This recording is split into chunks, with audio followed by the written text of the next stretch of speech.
When you think of medieval weapons, you probably picture swords, shields, and, well, maybe catapults. But in medieval England, there was one weapon that stood above the rest, literally, the longbow. In this series, we bring you the most epic and iconic weapons from history, and today we're talking about how the longbow changed warfare forever. So what exactly was the longbow? Well, it was, for lack of a better word, a big bow. They were typically 6 to 7 feet long, with bows from the Mary Rose shipwreck averaging 6 feet 6 in inch. In terms of materials, yew was the most prized, as its sapwood resisted tension and its heartwood handled compression. Other woods like ash, elm, or boxwood were used if yew was scarce. But the real kicker was draw weight, which is the force required to pull the bowstring back. Longbows were no lightweight. They ranged from 80 to 185 lbf, meaning it took immense strength to use them. But we have to remember that medieval archers were not your run-of-the-mill soldiers. They were trained warriors, often from childhood, and skilled archers could shoot 10 to 12 arrows a minute, creating devastating arrow storms.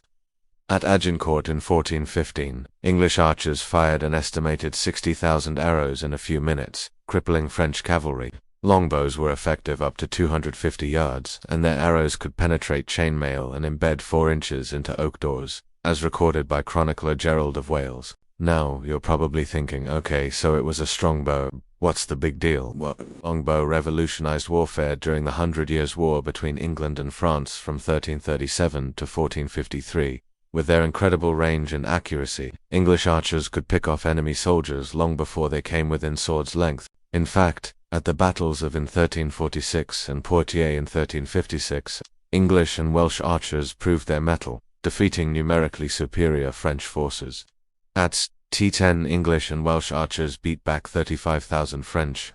At Poitiers, archers disrupted French cavalry charges, capturing the French King John II. And at Agincourt, when the English longbowmen unleashed hell, mud-trapped French forces were slaughtered. The longbow was so deadly that it forced innovation. See, up until the 14th century, most armies wore chainmail which protected against arrows, but the longbow's sheer penetration power changed all that. Soldiers had to don heavier, more expensive plate armor, which only the wealthy nobility could afford. Plus the longbow democratized warfare. A low-born archer could kill a knight, and that meant that old feudal hierarchies no longer applied on the battlefield. We're talking about a weapon that could fell a king or a constable with equal accuracy. But where did the longbow come from? It turns out that the Welsh were the first to wield it against the English invaders. Edward I adopted it after conquering Wales in 1283, but European yew forests were quickly depleted for bowstaves, forcing England to turn to other woods. By 1472, England mandated 10 bowstaves per ton of cargo on ships, which triggered the ecological collapse of German and Austrian forests. But that's a story for another time. The longbow's reign of supremacy lasted until the late 16th century when firearms, or muskets, replaced them. Though less accurate, guns could be mastered in weeks, not decades, and they also penetrated plate armor. The longbow's last hurrah was at Tippermuir in 1644 during the English Civil War. But no, archaeological evidence suggests that anyone used them after that. The Mary Rose, however, yielded 137 longbows and 3,500 arrows, proving their scale and craftsmanship. The longbow may be gone, but its legend lives on in the tales of Robin Hood and Shakespeare's Henry V.